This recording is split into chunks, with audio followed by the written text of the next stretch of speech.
Well, hello again, ladies and gentlemen, and thank you for joining us here on Telile Community Television's YouTube channel for this special local analysis of the COVID-19 media briefing that took place for Nova Scotia earlier today, Monday, January the 3rd, 2022. Once again, I'm your host, Adam Cooke, and I'm going to be guiding you through the conversation that's happening this afternoon between Premier Tim Houston and Nova Scotia's Chief Medical Officer of Health, Dr. Robert Strang. We're expected to hear a little more about the rollout of Nova Scotia's booster vaccine program for COVID-19. Of course, many of you know that earlier this morning, the age cohort for the COVID-19 boosters dropped to 30 and older, so thousands of Nova Scotians taking that on as things go along today. We'll see how things go in that regard over the next couple of days. No change expected to the startup date for public schools. That's going to be next Monday, 1 week from today, January the 10th, 2022. That, of course, announced just prior to Christmas. And we're not sure if we're going to see any extension of restrictions that were announced just before Christmas or new restrictions being announced. We expect to hear a little bit more about that as we get closer to the deadline for those restrictions to be reviewed. That's next Wednesday, January the 12th. What we can tell you is that Nova Scotia has seen its daily case numbers skyrocket once again. We saw them peak up past the 700 mark on New Year's Day. That shot up to 1,184 new COVID-19 cases. That, of course, is a Nova Scotia record. That was on Sunday, January the 2nd. And today, Monday, January the 3rd, we can report that 1,020 COVID-19 cases have been added to the list. And we can break those down for you. 132 of those in the western zone, 104 in the northern zone. Here in the eastern zone, comprising Cape Breton Island and Antigonish and Guysborough counties, 120 cases of COVID-19. And there are 664 cases in the central zone, which once again leading all health zones in the province. 36 people in hospital today, 4 of them in the intensive care unit, and we don't have a breakdown on the active cases right now. We do know that Nova Scotia at last report was just over 5,000 active cases of COVID-19. We are expecting to see that number shift a little bit, especially as the manner of reporting COVID-19 cases has taken a bit of a turn in the last few days due to the overwhelming number of cases being reported daily in Nova Scotia. We expect to hear more about these things as this hour goes on. Right now, we're going to take you to Halifax, where Marla McInnes of Communications Nova Scotia is once again guiding the proceedings. We begin with remarks from Nova Scotia Premier Tim Houston.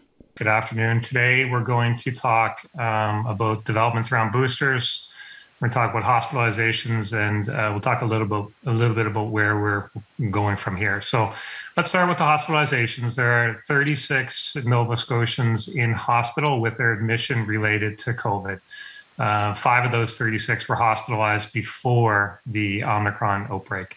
So of those who are in hospital due to COVID, 4 are in the ICU. And the range of age in those in hospital is from 19 to 98 years old. The average age is 72. There's nobody younger than 19 in hospital at this time. So of those in the hospital, 77.8% are vaccinated to some degree. So we've had over 9,000 cases confirmed by PCR test in the last 2 weeks. For reference on hospitalizations on May 30th, we had, May 30th, 2021, we had 582 active cases in the province, 585, sorry. With 53 of those in hospital and 18 in the ICU. So the case numbers are high, certainly very high as compared to what we're used to, but the variant is different. The world is also different. So looking at the data to date, 2 things so far remain consistent. Number one, this variant appears less severe, but the volume is certainly breathtaking. And the second thing is the vaccines work to reduce severe illness. At this volume, things can change very quickly. That's one thing we've learned during this pandemic is there's no need drawing lines in the sand because the sand shifts very, very quickly. So Dr. Strang and I will be back on Wednesday. At that time, we'll have 2 more days of information, 2 more days of research and discussions. And while there are no new restrictions or changes for today, I would tell Nova Scotians we are watching and we will not hesitate to do whatever it is we think is necessary to keep Nova Scotians safe. So in the meantime, let's talk about the booster program. An incredible amount of work is being done to get boosters in arms. Today, we opened up appointments for vaccines to everyone over 30 who is over that 6-month NACI eligibility criteria for booster doses. So thank you to everyone who booked. You certainly came out in droves. Thank you for that. We had 92,000 new Jnauary appointments opened in the system overnight. I believe they're pretty much all gone, or maybe even all gone by now as I speak. That means some people are very happy. They got their appointments. Others are frustrated. But what I would say to them is more appointments are coming. Last week, we said that hundreds of thousands of Jnauary appointments would be open. They will. 92,000 were open today so far. The others are coming. The federal government has committed the supply to us. So we have enough for everyone over the coming weeks. The key to opening even more appointments than that number remains human resources. I want to thank everyone who has raised their hand and stepped up to help out delivering the boosters and the vaccines. We've had last count I had was over 1,000 individuals came forward to help. I can't thank them enough. Nothing says Blue Nose or Spirit more than stepping up as you have, and I thank you tremendously for that. So right now, the team is working tirelessly to contact every one of those people who has put their name forward. And as more people come on board, more appointments will open up. It's that simple. So if you didn't get an appointment today, more will be opening regularly. So please keep checking back. We will continue to update you and give you as much notice as we can. If we see large chunks of availabilities opening up or new clinics, we'll let you know for sure. We want you to get your booster. Appointments will continue to open up daily. With that, I continue to put the call out once again. If you're someone with experience in immunizations, a healthcare professional, a nurse, a doctor, a dentist, retired, practicing, whatever, if you have the ability to help, please go to nshealth.ca /COVID jobs and reach out, and we'll be in touch with you for sure. Someone will contact you. So I'll now turn things over to Dr. Strang to talk more about exactly where we are and some perspective on that and maybe where we're heading. So Dr. Strang. Well, thank you, Premier. Good afternoon, everyone, and Happy New Year to everybody watching. Given the very high case numbers that we reported over the last few days, the Premier and I thought it was important to have a briefing today just to help alleviate any concern or anxiety that we know often comes with such high case numbers. I'm personally not at all surprised by the case numbers, despite the hope that I had that we would have hit our peak. We certainly had more gatherings over the holidays, and those combined with a highly infectious variant was likely to lead to high case numbers. And that's exactly when we look at the timing of the onset of symptoms and testing. It's all consistent with people getting together. We even in small gatherings over the Christmas Day and Boxing Day, that's consistent. So we have to deal with that now. I'm not going to predict where this will start to level off. We know that Omicron is here and it is roaring through the province at a very fast rate, but no different than what's happening in every other part of the country as well. So we need to assume that it is everywhere and accept that it's much easier to catch and spread than any other variant we face. And as I've said many times before, the main thing we need to watch, and really is shifting our focus, is really on the hospitalization numbers, which the Premier has gone through.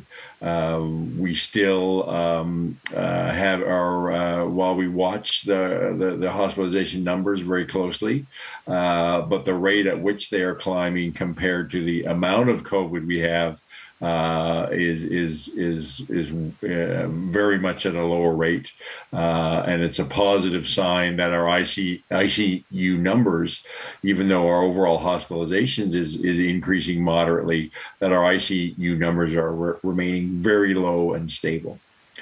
So the healthcare system is managing the hospitalizations for now, but there are substantive operational impacts that are occurring throughout the healthcare system, from our EHS to hospitals to long-term care.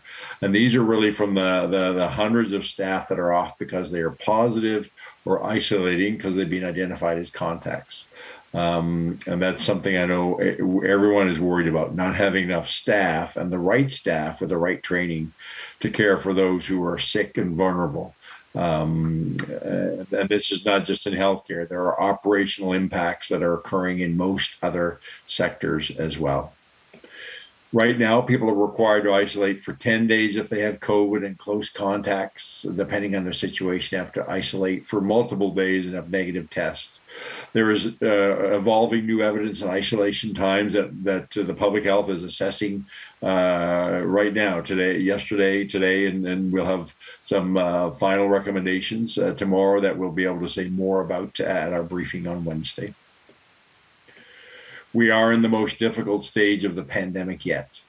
We are 2 years in. As everybody knows, we've had some form of restrictions and public health measures in place since March of 2020 here in Nova Scotia. Life was close to normal, in the fall, and then along came Omicron. There may be questions and some skepticism about how we're responding to the Omicron wave. I understand that this is very challenging and difficult.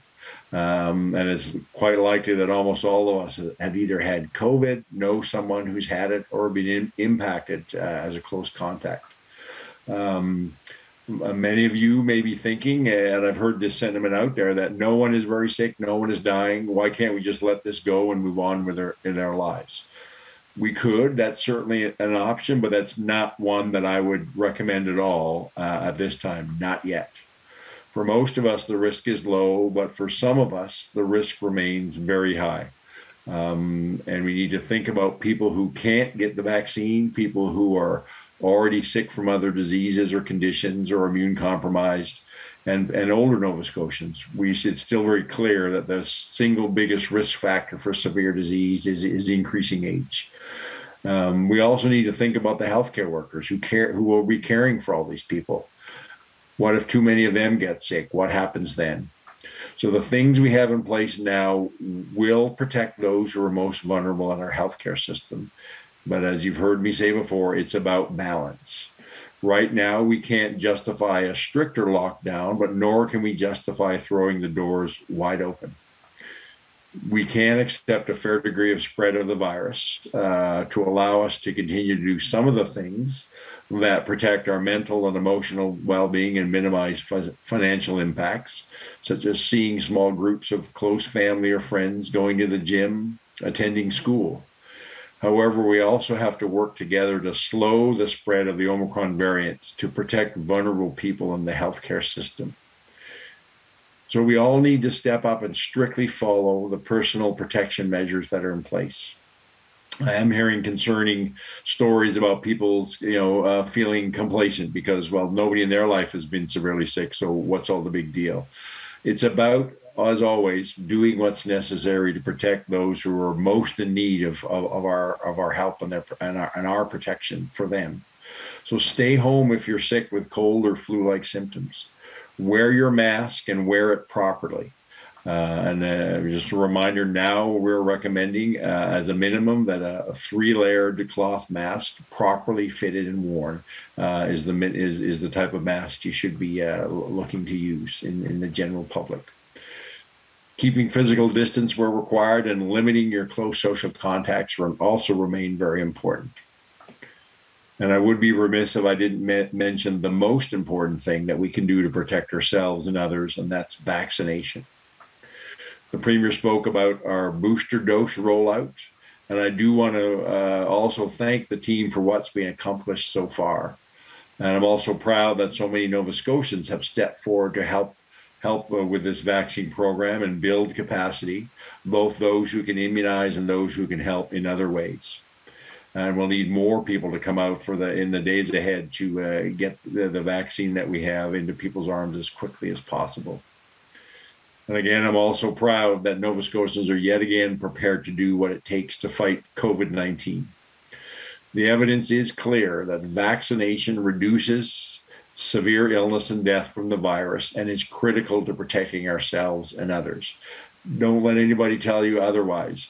If we were dealing with Omicron without our very high 2-dose coverage rates of vaccine, we would be in a much more different and difficult situation. So our vaccination work over the last year is showing its dividends now, but we need to continue to layer on the booster.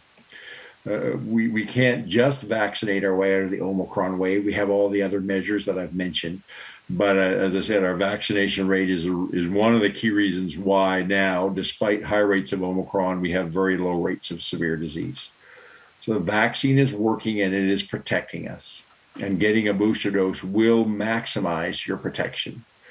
Your odds of getting infected, or if you do, of getting severely ill, decrease greatly when you have a booster dose. So those who are 30 and above, please, the many of you who have got an appointment, and the rest, there will be a lot more appointments for you, and please take advantage of that. Every person who gets a booster is another person who is optimally protected after 2 weeks from vaccination, and much less likely to get sick and transmit the disease. So again, if you're 30 and older and it's been 168 days since your second dose of vaccine, go online and look for an appointment. If you can't find anything today, keep checking back, because we're always adding appointments continuously as more immunizers and clinics get operationalized and come online. And there's enough vaccine for everybody who's eligible to have their vaccination this month of January. And please, if you haven't yet had any doses of vaccine, or your child hasn't, it's never too late. And we'll soon be reaching the point where children 5 to 11 will start to become eligible for their second dose. And that's equally important as well. Excuse me. With the amount of Omicron circulating in Nova Scotia, the chances of getting sick if you're not vaccinated are very high. And there's no guarantee that you'll experience mild symptoms, and it's simply not worth the risk when everyone can access a safe, effective, and proven vaccine. And I've been asked a number of times whether people who have tested positive for COVID can get vaccinated. The answer is yes. Anyone who has had COVID can and should receive their vaccine, whether it's a first, second, or booster dose, as soon as they've recovered, no longer have symptoms, and have completed their isolation period. And there does seem to be a lot of anxiety about testing and a belief that we don't have enough tests. We do have enough tests for everyone who needs one. We're just using them differently through this Omicron wave. People are showing up at testing sites to get rapid tests and getting upset when they can't get one. It seems people believe that they can access one rapid test kit per week. That's not true. You can no longer get a test just so you can be sure you don't have COVID. We ask you that you understand you need to go online or call 811 to complete a self-assessment. And if you meet the criteria, which are really based on being identified as a contact of COVID or having symptoms yourself, then you can book an appointment to either pick up a rapid test kit or get a PCR test, whichever you're eligible for. The system is responding to this pandemic, including testing, at our maximum capacity. And we're balancing caring for patients and managing the highest risk cases with access to testing and vaccine. And so in any community, there's always a balancing going on by the health authority and then the IWK.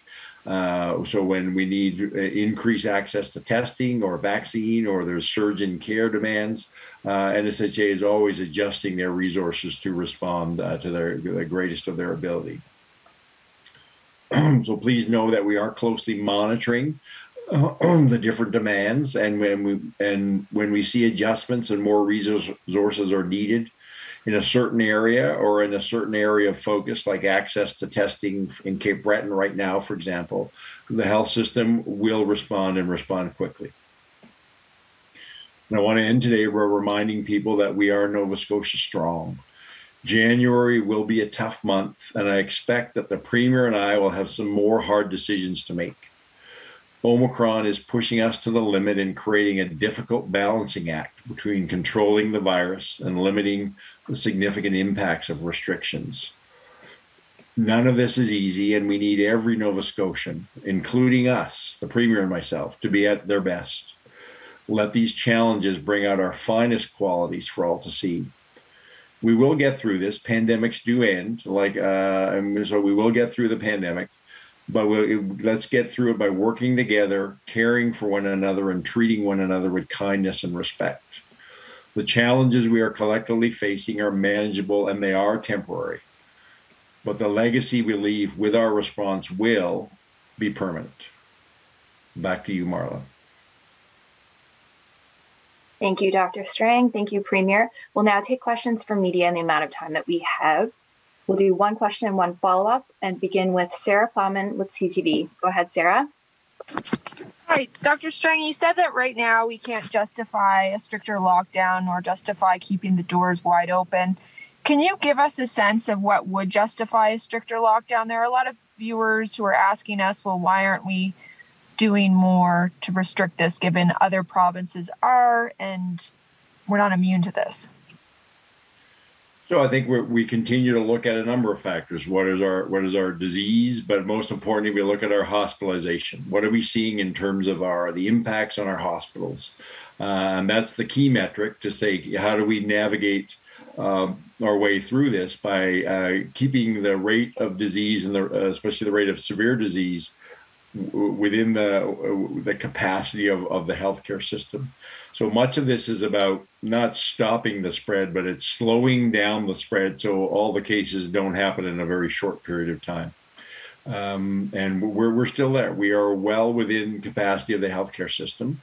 What's creating a lot of the pressures now is the many hundreds, if not thousands, of people in healthcare beyond who are isolating for various reasons. So as I said, we are looking at that actively, and we'll have more to say how we adjust in that area on Wednesday. Sarah, do you have a follow-up question? Yes, I do. Thank you. Regarding rapid tests, I know we're using them differently, but could you give us a sense of when we might receive more shipments of rapid tests and how many we might get, and when that happens, how they might be used? Is there a possibility that we will see asymptomatic testing again on a wider scale in the future? We're just waiting for those tests to arrive. Yeah, we're still working with the federal government to understand exactly the timing and the amount of shipment that we'll get over the next few weeks. Some of that depends a lot. What is the demand for testing for people who are symptomatic and our contacts? So what I would envision for at least the next number of weeks until our case numbers start to go down substantively, that we're going to continue to focus our testing as we are now, with really the emphasis on whether it's PCR or rapid testing on people who have symptoms, and then helping contacts as well. We're also looking at how do we, again, as we get more clarity on supply, how do we support our schools with access to testing directly through schools like we've done previously, but this time looking at the ability to do that for all grades, P to 12, as well as for teachers. So again, as we get more clarity from on delivery of supply, we'll be able to firm up those details. But I don't see the focus of our testing changing in the short term. Let's move on to Gareth Hampshire with CBC. Go ahead, Gareth. Thank you. Hi, Dr. Strang. You alluded to the rapid testing changes there, and you mentioned Cape Breton, and people in Sydney are saying that the nearest places they can get appointments for the rapid tests are either Antigonish and Neils Harbour, which is obviously quite a drive. What steps are being taken to make them readily more available, and how soon do you think that can happen?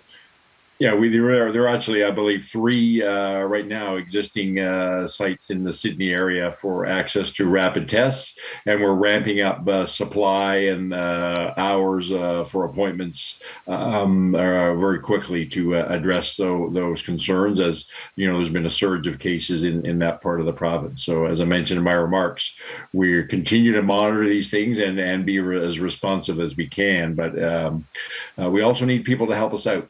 That we understand that you need to meet certain criteria before you're eligible for a test. And we also need people to make appointments. We still have people showing up with no appointment, thinking they can get a test kit and thinking they can come every week just to get a supply of test kits. That's not feasible to do that right now. So the system will respond as best we can, but we need Nova Scotians to respond as well and be responsible with how they are the supports that they're seeking from the healthcare system, whether it's testing, vaccination, or seeking care. Gareth, you have a follow-up question? Yes, thank you. Maybe, Premier, you could address that as well. There seems to be quite a bit of anxiety about access to the rapid test kits. What's your advice to people who are trying to get hold of them in and outside of Halifax? Yeah, the same as Dr. Strang's. I mean, we recognize that we've had a testing philosophy here, which has served us very well. And it was based on surveillance. We wanted to do a lot of testing, asymptomatic, symptomatic, whatever. We wanted a lot of testing in the province so we could understand the existence of COVID in the province. So it was surveillance-based testing. It had twofold, though, because it was surveillance-based. It was good information for public health and for the government, but it gave people a sense of security. I'll say that. But we're at a different stage now in the pandemic. We have less of a need for the surveillance part because the reality is there's a lot of COVID around. There's just a lot of COVID around. We don't need a lot of asymptomatic rapid testing to tell Nova Scotians there's a lot of COVID around. And so we also need people to modify their behaviors and expect that if they're in a large group of people, there probably is somebody in that room who has COVID. So, there's a lot of things happening here. It's a lot for all of us. But, there's definitely a need for testing. There's no question about that. And we want people to be able to get that test when they're eligible. So as Dr. Strang said, we're working to get more supply. We're working to stand up clinics. We're also working to balance that with the boosting exercise. So there's a lot of work being done. I know people are frustrated because it's a different stage in the pandemic. It requires a different response, and that's a shift. And shifts are different. They're challenges for people. So my message to people is we hear you. We understand the importance of boosting. We understand the importance of testing. And there's a lot of people working very hard to make sure people can access what they need when they need it. Okay, next we'll go to Sarah Smelly with the Canadian Press. Go ahead, Sarah. Hi there. Dr. Strang, I'm wondering, what are you taking away from the province's low hospitalization rates? Is it a reason to be optimistic? Well, I'm encouraged by the fact that we have our hospitalizations while they're increasing moderately, and a very low percentage of probably well below 0.5% of people who are infected are actually ending up in hospital, and also encouraged that the vast majority of people are not requiring, even though they're in hospital, are not requiring ICU care. But we also have to continue to be careful. That could change very quickly if we just let things go. So January is going to be tough. I think we've got good things in place to focus on keeping that level of hospitalization within the capacity of the healthcare system. But to do that requires all of us to really continue to do the really hard work for the next few weeks. So let's buckle down for January, keep us in the reasonably good spot that we're at in terms of our hospitals, and we'll get through this as things start. Anticipate the pressure likely starting to ease off in February and then into as spring comes. But we can't get ahead of ourselves, and right now we still have a lot of hard work ahead of in the days and weeks ahead, along with as we've all talked, the Premier and I've talked about, starts with vaccination, but then following all the other things that we're asking people to do in terms of testing, following personal measures. That's what each of us need to focus on to keep those hospitalization numbers in the kind of the manageable state that they're at. Sarah, do you have a follow-up question? No, thank you. I'm okay. Thank you. Perfect. We'll move on to Jen Taplin with the Chronicle Herald. Go ahead, Jen. Parents are really concerned. Do you expect many parents will not send their kids to school next week? And how can you assure them it's safe? So I mean, I understand. The school decision was probably one of the hardest decisions that I've made and brought forward recommendations throughout the whole pandemic. But but at the end of the day, where we've landed is that there's a significant risk for kids not being in school, and if we look at the overall well-being of children, that the best place for them to be is in-person learning.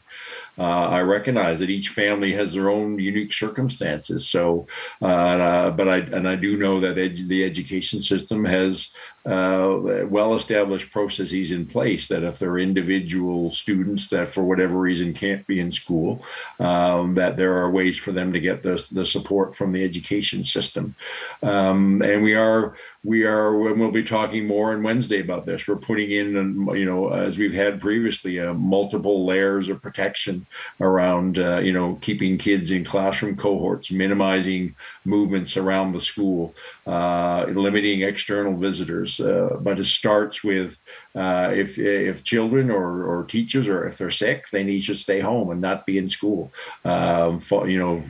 Using masking carefully and appropriately within the schools, and other things. We're looking at ways that improve ventilation. All those factors are different layers that apply a reasonable level of safety. The reality is we are going to get COVID in schools, but those layers of safety will help decrease any the transmission that happens within that setting, but also acknowledging that the critical importance of children for being in-person learning wherever possible.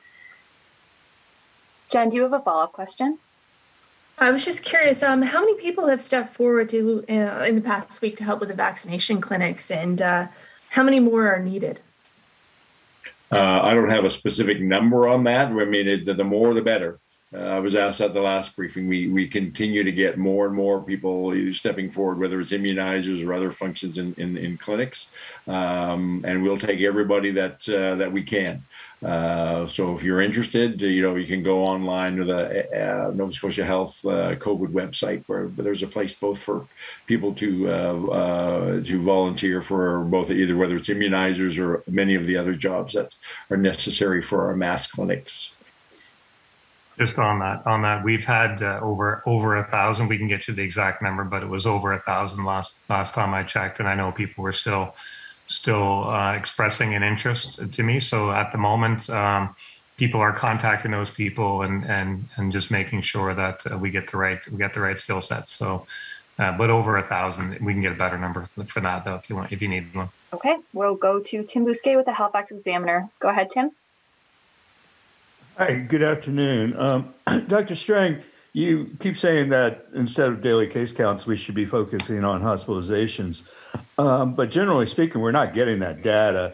Over the 2 long holiday weekends, we didn't get hospitalization numbers at all. We're not told what the vaccination status of those in hospital is. We're not told how long they're in hospital. The release today said that 31 people have been hospitalized since Omicron. So are we to understand that no one's left the hospital? We have no idea about the age of the people in hospital, on and on and on. It was helpful that the Premier said some of this information today, but can we expect to get some of this information on a daily basis moving forward? Yeah, I'm not going to commit to daily because it doesn't, but we are looking at how we provide more robust hospitalization data as we move forward. I mean, I think, we were developing our hospital surveillance systems.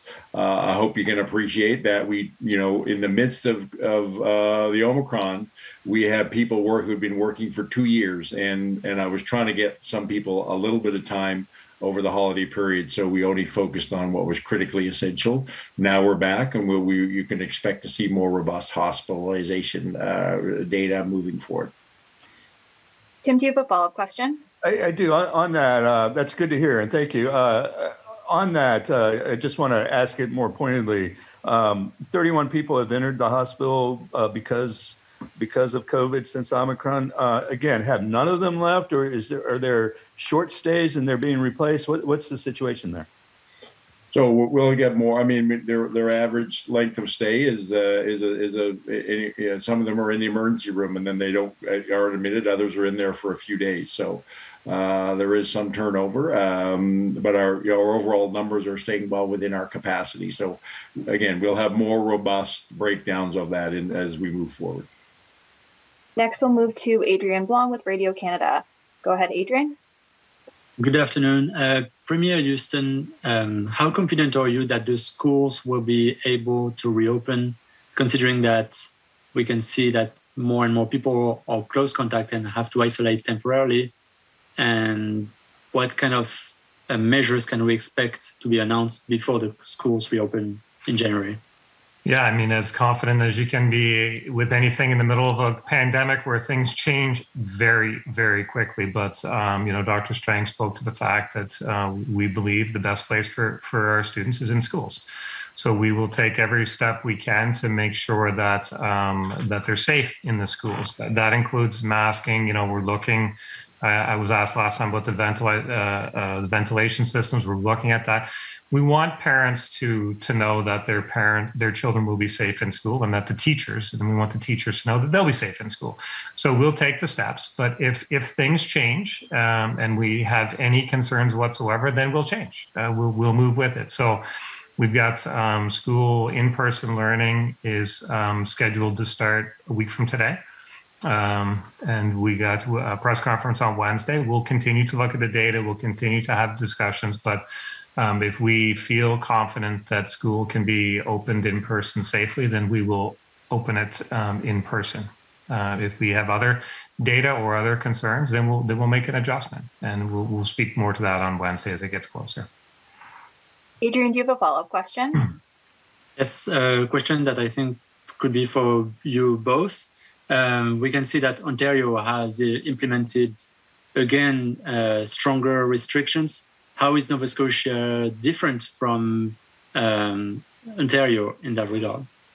Well, I mean, I'll speak to it, and maybe Dr. Strang might want to, but every jurisdiction is a little different in terms of the actual demographics of the population, in terms of the vaccination rates of the population. I think, when you look at the variants and look at what was happening in Nova Scotia before the Omicron wave, other areas had more Delta, which was a different variant. So there's lots of factors, but you're right. There's also a lot of similarities. So we're having these discussions. We're looking at the data, and I think as a province, Nova Scotia has shown that it will move, and it will move very quickly in the interest of public safety, and that stands just as much today as it ever did before. But I don't know, Dr. Strang, if you want to add to that. Yeah, as the Premier said, throughout the whole pandemic, every province has been somewhat different with our own epidemiology and other circumstances.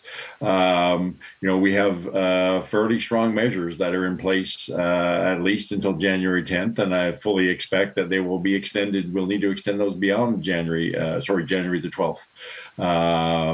But again, every measure has its own set of impacts, and this is all about balancing what is necessary to control COVID versus minimizing the impacts of the substantive impacts that can happen from restrictions. And I think we're in a good place right now.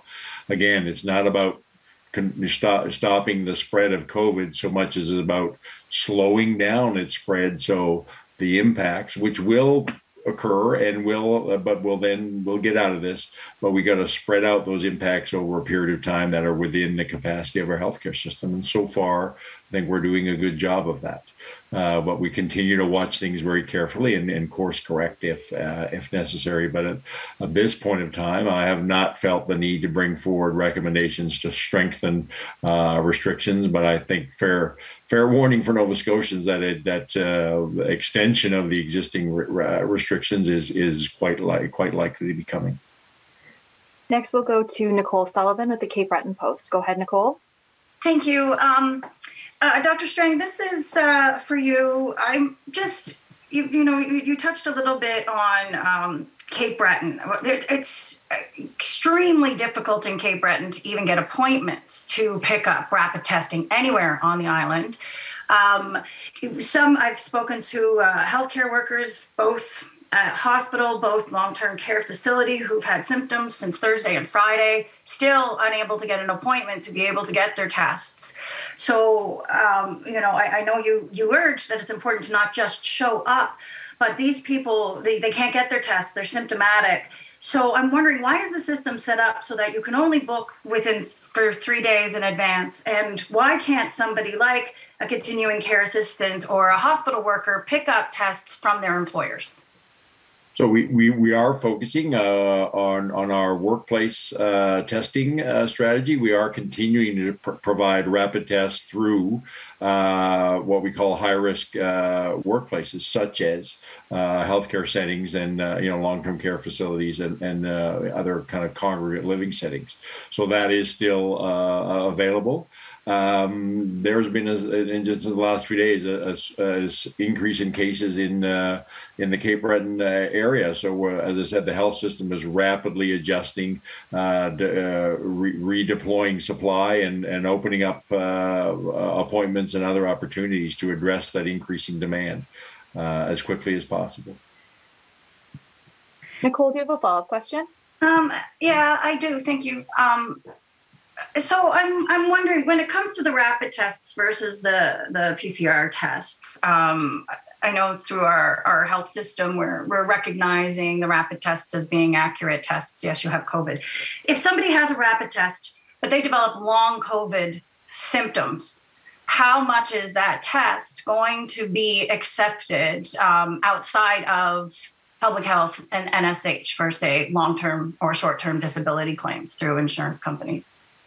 So we're setting up a process. So certainly we're now with the level of spread of COVID that we're very comfortable. A rapid test means you have COVID. And we are setting up a process that or it's there for people can report that into the healthcare system, and we're aware of the need. Some people may need more formal documentation, so we're establishing a process that over time, if people need some kind of an official documentation showing that they had a rapid test, that we'll have a way to provide them with that documentation. Next, we'll go to Pat Healy with the Laker. Go ahead, Pat. This question for Premier Houston. How will the province ensure staffing levels at schools are maintained given the fast spread of Omicron, and if a large amount of teachers have to go off work into isolation? Yeah, we're thank you, Pat, for the question. We're very concerned about this in healthcare and in education, but across our economy. I mean, I've spoke to a number of business owners who are finding it difficult to keep their operations going because of the vast number of Nova Scotians that are isolating because they were close contact or are sick. So it's a big issue in education. It will be as well. So we'll watch closely. There's been some standard protocols for when the school needs to be closed. One of those will be operational issues. If we just don't have the people to operate it, then we won't be able to keep the school open. So we're concerned. There's no question about that. I don't want to minimize the concern, but we're watching very closely with what's happening across the community. Pat, do you have a follow-up question? Yes, I do. Dr. Strang, if you get COVID-19, how long do you have to wait before you can get your booster dose? So what we're saying is that we certainly, even if you have an infection, it's still important to follow up with whether you're completing your first dose, second dose, or your booster dose. You should wait until, first of all, you're no longer considered infectious, and also that you're feeling better. Once you meet those two criteria, you can go ahead and get finish your series, including a booster with COVID vaccine. Next, we'll go to Lindsay Armstrong with the Coast. Go ahead, Lindsay. Thank you very much. A question for the Premier and Dr. Strang, looking at ventilation in schools. Are you looking at actually establishing active ventilation systems in the schools that currently rely on passive ventilation before the kids return? And will teachers still be asked to open up windows as ventilation this January? Thank you for the question, Lindsay. There's lots of discussion about ventilation in the schools, and this is something that's an active file. And my understanding is that 70 to 80% of the schools have pretty high quality HVAC system, and there are other schools that need that have an older ventilation system. So what we're looking at is what we can do to, but I want to say all this against the fact that there's public health has not identified any issues with the ventilation in the schools. But that said, we hear what's happening in the community and we want to be responsive. So we're looking at those schools that you mentioned. I think it's about 70 schools in number, but that's an active file, seeing what we can do in terms of setting up systems in the classrooms there. So it's happening in real time. I think there's some procurement discussions that are happening right now as well. So, but to answer your question about will that be before the start of school, I don't think it will be, but it's something that we're very focused on. I don't know, Dr. Strang, if you want to add to that. Yeah, I think, improving ventilation or optimizing ventilation is important, but again, it's one of multiple layers. So I always come back to, we have to have the multiple layered approach, and it's all those different layers, none of which by themselves are perfect, but it's the layers working together which provide good levels of protection. Lindsay, do you have a follow-up question? Yes, thank you very much for that. A question for Dr. Strang. I'm wondering if you have any update on your discussions regarding ending daily case counts. I'm wondering what the other provinces thought about that, and if you have a timeline for when you expect to end this practice. No, I brought that issue forward at my last, national call on Thursday. There was lots of support from my other Chief Medical Officer of Health colleagues around moving away from the daily case counts, and but also doing that in a consistent way in terms of timing and what that looks like. And there was a commitment by the Public Health Agency of Canada, who kind of chairs those national meetings, to have this as an ongoing agenda item as we move forward. We usually have two. I'll have a call tomorrow and then another one Thursday. We have 2 calls a week, so look forward to that conversation unfolding with my colleagues across the country. Next, we'll go to Adam Cooke with Telile Community Television. Go ahead, Adam. Thank you very much, Marla. I'd like to begin with Premier Houston, if I could, although Dr. Strang, you may have some insight on this as well. Premier, during the last COVID-19 media briefing this past Thursday, you stressed the importance of volunteers coming forward and staffers coming forward for community vaccination clinics. And you mentioned that the eastern and western zones were going to be starting to ramp up in those particular areas. Are you able to discuss at this time what exactly that will involve and what the timeline is for getting these community clinics up and running? Thank you, Adam. And I can tell you there's a major push inside of public health and the Department of Health, of course, with the health authority as well, to get as many of these clinics going as we can. And we've mentioned the supply is there. So now it's the human resources. So we'll get a more accurate number, but the number that I have is 1,000 Nova Scotians have stepped forward to help out. And the more people that step forward and help out, the quicker we can get the boosters in our arms, whether that's support in a pharmacy or in a community clinic or whatever the case may be. We'll make them available wherever we can. So it's all about the push to get people who are qualified to help out, and that push is active. And I would say I'm very optimistic about the response of Nova Scotians and the willingness to step up and help out at this time. So we'll have more news as we can open more clinics. We want to open more appointments. We opened 92,000 overnight. I think they're pretty much all booked now. We'll continue to open appointments, but it's the people stepping up is what really gets us over the top on that. Just to add to that, we have been able to get an updated number. It's 1,646 Nova Scotians have come forward to help out and deliver vaccines. So that was 1,646. Adam, do you have a follow-up question? I do. Thank you, Marla. Dr. Strang, wanted to bring up the concept that was mentioned by one of my fellow reporters earlier concerning getting testing done in Cape Breton. And I'm curious about a system that was used to provide rapid tests just up until the middle of December, that being the Nova Scotia Library system. Rapid tests were available there. Can you give us some thoughts on why that system is no longer in place? Was it basically surging cases and an increased demand for rapid test kits, or was it just felt that other vehicles such as the Nova Scotia Health Authority and its various health centers would be better to distribute these than the library system?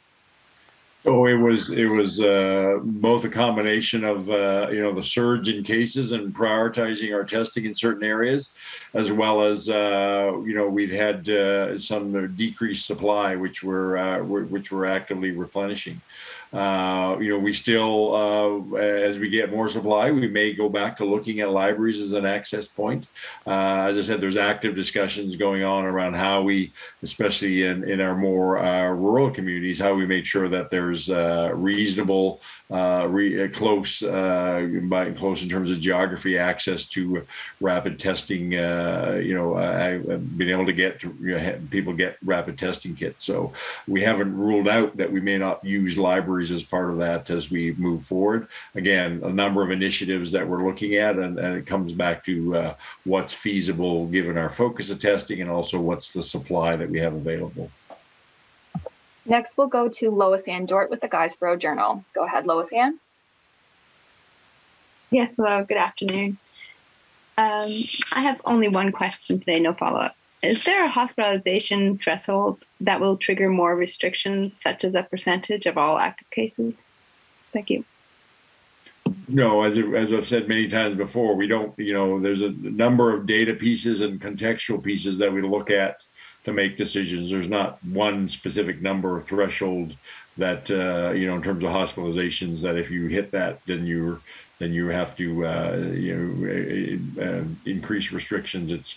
It's looking at data points and the context around that data points, and what's the total picture that we're looking at to make decisions. Okay, we'll go next to Drake Lathers with Port Hawkesbury Reporter. Go ahead, Drake. I know you mentioned you weren't surprised with the high case numbers over the holidays, but was the almost 1,900 cases announced on par, higher, or lower than what you and your team were expecting? Well, I mean, it was, as I said, I wasn't totally surprised. It was, that was a very high number. But again, I'm not out of the realm of possibility, given what the types of the highly infectious nature of the Omicron variant, and the decisions we'd made to allow small group gatherings as over the Christmas holidays for obvious beneficial reasons for people and families, and so now moving forward, we continue to manage things, and again, it's not about the total volume of cases and the spread of COVID as much as slowing down that spread to the point where we can manage things within our hospital system, and keeping a very close eye on the various data points around who's coming into hospital under what circumstances. Eric, do you have a follow-up question? Yes, I do. And just sort of touching on those data points that you'd be looking at to make those restrictions or make those decisions, are we ever going to get to a point where we'll have to implement increased restrictions on fully vaccinated and boosted individuals? So, that's, I'll never say never to things, but certainly we know that, people that are even with 2 doses of vaccine have good protection against severe disease, and a booster gives them even very good protection against severe disease, and brings their protection against getting infected back to the level that it was when we had the Delta variant around. Certainly vaccination gives people much more protection, and I think we always need to accommodate that when we look at the type of restrictions and what's necessary for people who are vaccinated versus unvaccinated. We have time for one more question. We'll go to Stephen Wenzel with City News Halifax. Go ahead, Stephen. Thank you. An infection control epidemiologist in Ontario is calling for schools in that province to remain closed until at least January 24th. In a letter to Toronto Public Health, he warned a premature return to in-person learning would cause, quote, all students attending schools and daycares in Ontario to become exposed to COVID-19 within a few days of opening, with estimates of up to 2,750 children in Ontario being hospitalized throughout this wave. Children under 12 are not yet fully vaccinated, and elementary school classrooms remain the largest unvaccinated gathering in the country. Doesn't the idea that the safest place for kids to be is in school contradicting the science? No, in fact, that's one person's opinion. There were 500 physicians in Ontario who wrote a letter very recently, a public letter, asking the Ontario government to keep schools open. So there are strong opinions on either side. But when we look at the Nova Scotia context right now, we're comfortable with the position we've taken about balancing the need to control COVID versus minimizing harms from restrictions, and knowing the substantive, I have to keep coming back to this, the very substantive harms that occur when we have kids out of school for prolonged periods of time. But as the Premier said, we'll continue to look at things and adjust as necessary. But right now, we're very comfortable with the position we're landing about balancing multiple perspectives and having kids in school with multiple layers of safety to protect them and teachers. Stephen, do you have a follow-up question? Sure. Will you be requiring proof of vaccination to become mandatory in schools for children 5 or older?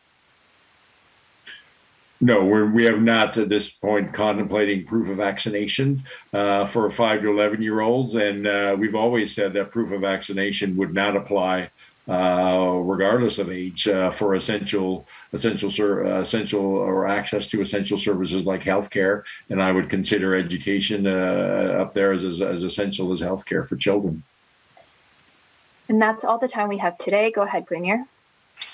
Thank you, Marla. Thanks, everyone, for the questions. These are certainly the questions on the minds of Nova Scotians. We're hearing them as well, for sure. But the reality is that COVID is all around us now, whether in Nova Scotia, PEI, Quebec, New Brunswick, Newfoundland, on and on, other countries. COVID is everywhere with this variant. Most Nova Scotians know somebody who's had COVID at this stage, and probably have seen or heard that the person recovered fairly quickly. That's happening a lot with this variant and seems to be the norm. But some people do end up in hospital, and that is where our focus is. Those making sure that the healthcare system, that the hospital system is there to support those that need it. That's our entire focus right now.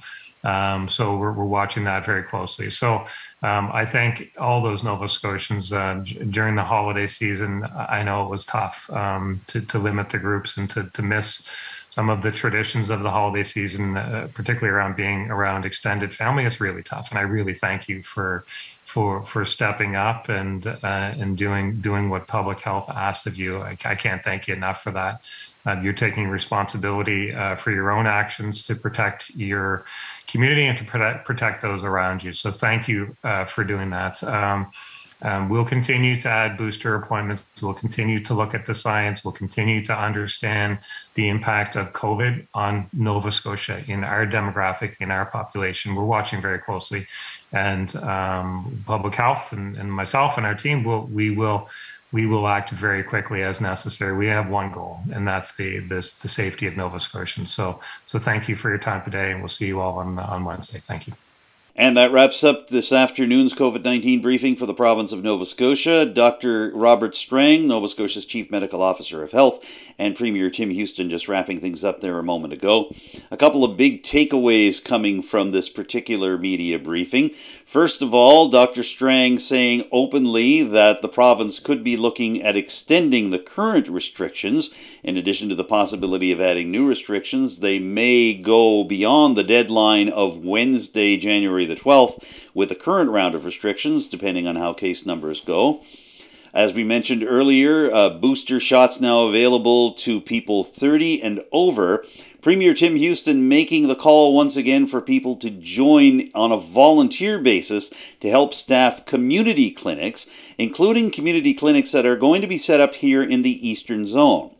Now, you might recall that just a couple of moments ago, I was able to ask a couple of questions to Premier Houston and Dr. Strang on behalf of Telile Community Television and its viewers, getting the response from Premier Houston that they're still putting together the exact locations and the exact rollout of the community vaccination clinics that are going to be held in the Eastern Zone here in Cape Breton Island and in Guysborough and Antigonish counties. Hopefully we'll hear more about that at the next briefing that's coming up on Wednesday, January the 5th. Telile Community Television will simulcast that particular briefing once again, and I'll be back with local analysis a little later in the day once again. We are also hearing from Dr. Robert Strang as a result of a question that I'd asked about the dropping of the availability of rapid test kits at Nova Scotia library branches, that libraries could be considered to pick up the slack once again. We expect to hear more about this in the days to come as the rapid test rollout continues and as the province and its main health authority and the public health office try to grapple with a growing surge in the Omicron variant of COVID-19 and the overwhelming numbers that are really making it difficult to be able to get accurate testing done and repeated testing done here in Cape Breton Island, but also all the way across the province. So that is where we stand right now, ladies and gentlemen. Once again, 1,020 new daily cases reported today for COVID-19. 120 of those in the Eastern Zone, the grand majority of those, 664 in the Central Zone. Second day in a row that Nova Scotia is reporting over 1,000 COVID-19 cases, 1,184 reported on Sunday, January the 2nd. As always, we would love to hear from you. If you have any questions that you would like me to ask to Dr. Strang or to Premier Houston or any other members of the Nova Scotia government during these media briefings, or if you have any questions or concerns about COVID-19, vaccinations, testing, or any other aspect of the pandemic at this point, feel free to call me directly. My number is 902-625-8863. You can email me using the address adamjrcooke, Cook with an E, at gmail.com. You can also send your questions to Telile Community Television in Aeroshat directly, and I'll make sure that they are asked of Dr. Strang and any member of the government that participates in a media briefing. You can contact the station in Aeroshat. The number is 902-226-1928. And the best email address to use, info@telile.tv.